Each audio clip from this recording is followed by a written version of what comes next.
Eh bien voilà, ça se passait au nord de Valence. Vous voyez, il y a Valence, là vous avez Romans, et là vous avez un petit village qui s'appelle Saint-Donat. Une école catholique, apostolique et romaine. J'arrive l'après-midi toute joyeuse, moi j'étais toujours très joyeuse. Et qu'est-ce que je vois sur la cour? Un gamin avec un t-shirt noir sur lequel était écrit « J'ai une couille qui me gratte ».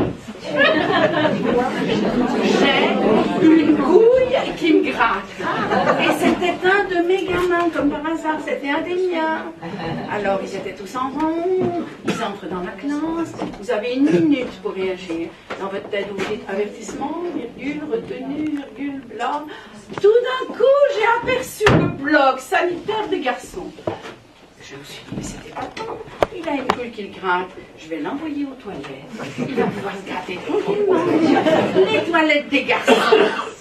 C'est humide par terre. Ça sent pas très bon. Il a un froid épouvantable. Alors il est allé aux toilettes, accompagné par les 2 délégués élus du peuple. C'est toujours pour la sécurité. Hein. Il est allé. Et moi j'ai fait la monarchie absolue de droit divin. Ah, je vous dis pas les gamins, 4e, la monarchie absolue de droit divin. Ce qui les intéresse, c'est leur cours. Alors donc, j'ai fait la monarchie absolue du droit divin, et puis la cloche a sonné. Alors il est venu, le petit, et puis il me dit, madame, je m'ennuie. Je lui dis, non, mon chéri, tu as 2 couilles.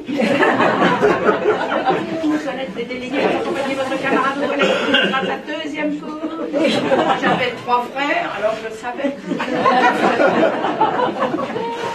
À la récré, bien sûr. Je vais en salle des profs. La salle des profs, c'est sympathique. Chacun raconte ce qui lui arrive.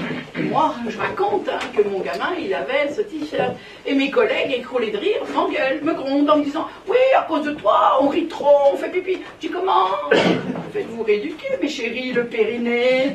Faites-vous rééduquer. Hein, c'est remboursé par la sécurité sociale. » Même Sarkozy, je viens d'apprendre qu'il a un coach périnéen, pas pyrénéen, périnéen. Et M. Obama aussi. Moi, je ne savais même pas que les hommes avaient un périnée. Remarquez, nous, les femmes, on ne sait pas toujours bien où il est non plus. Quand on accouche, on nous dit, pensez à votre périnée. Moi, le périnée, j'ai accouché par la gorge, je poussais là. Le docteur disait, l'enfant ne va pas sortir par là. On fait ce qu'on peut avec ce qu'on a. Bien. Alors, le gamin, donc, il est revenu pendant la récré. Et puis, il me dit, madame, est-ce que je peux lire? Oh ben je lui dis non mon petit, c'est dégoûtant de lire. Tu te grattes les couilles pendant 2 heures et tu veux lire. Mais vous comprenez que moi je ne fais jamais la bibliothèque municipale. Et alors je lis la nuit avec des gants parce que ça me fait beau de moi de lire un livre, vous comprenez. Alors j'ai dit non, non mon chéri, tu retournes aux toilettes tranquillement et puis tu attends que la cloche sonne. La cloche a sonné, alors il est arrivé, bien.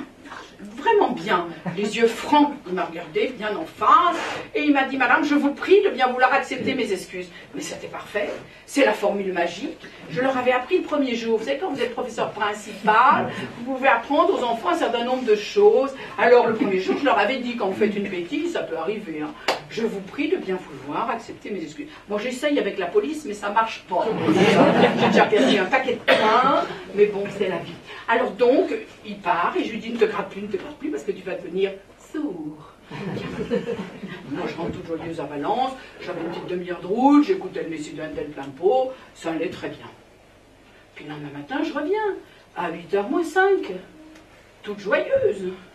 Et là, il y avait une jeune femme au portail, une jolie petite jeune femme, petite quarantaine, qui me dit, vous êtes Madame Loire? Oui, je suis Madame Loire. Vous n'avez pas d'humour? De quel point de vue? Je ne me souvenais plus du tout du gamin qui avait une couille grave. Si je dois me souvenir de toutes les petites qui ont leurs règles, de celles qui les ont pas, de celles qui auraient dû les avoir et qui les ont en retard, ou de celles qui les ont sans arrêt, mais j'en sors pas. Donc le gamin, c'est pas possible, j'avais complètement oublié. Il me dit, je suis la maman de l'enfant qui avait, vous savez, un t-shirt, oui, je dis, sur lequel il était écrit une couille qui gratte.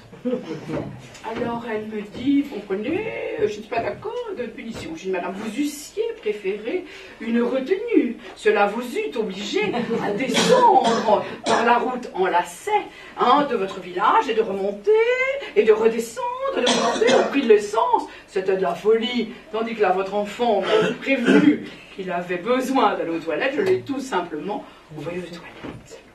Vous comprenez, moi je suis psychologue. Moi je ne suis qu'un petit prof de merde. Vous voyez, moi j'ai 180 gamins sur les bras. ans, des quatrièmes, des troisièmes. C'est l'âge le pire, personne n'en veut, mais moi je les avais tous. Bon, alors, je les aimais, donc ça s'est très bien passé. À part celui-là, vous voyez, je n'avais pas de soucis. Enfin bon, pour vous dire, alors... je dis, madame, je vous laisse, parce que j'ai 180 gamins qui m'attendent. Pour la monarchie absolue, vous savez, point de vue politique, point de vue économique, point de vue religieux, point de vue social, oh, c'était pas possible. J'ai continué mes cours tranquilles. Et le samedi suivant, dans Valence, je me promenais rue de l'Université. Et qu'est-ce que je vois? Une boutique où il y avait tous les t-shirts. Oh là là, je m'en suis payé un. Devinez lequel. Alors là, vous allez comprendre tout à l'heure pourquoi je l'ai acheté. Il était écrit « Soyez patient, je commence mon régime demain. »